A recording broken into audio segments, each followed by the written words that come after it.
It might seem impossible to find vaulted ceilings and chandeliers in a NYC subway stop.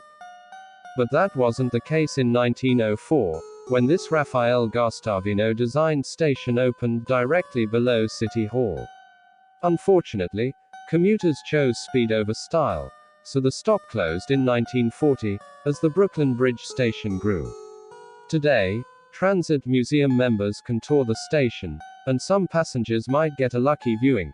Take the Downtown 6 at Brooklyn Bridge and try to catch a glimpse as the train moves past the underground gem before switching to Uptown.